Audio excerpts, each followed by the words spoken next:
அப்படியே வடிகட்டி ஊற்றுற மாதிரி ஸ்லோவாகவே மெயின்டைன் பண்ணிக்கோ. அப்படியே மெயின்டைன் பண்ணிக்கோ.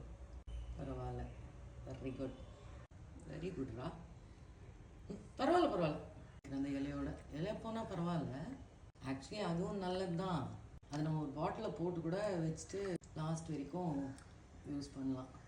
எவ்வளவு சாமான் இருக்குது. என்னடா டபுளாக ஊற்றுது, என்ன விக்கல் டபுளாக கேட்குது. இதில் இன்னும் கூட எண்ணெய் இருக்குது ஆக்சுவலாக.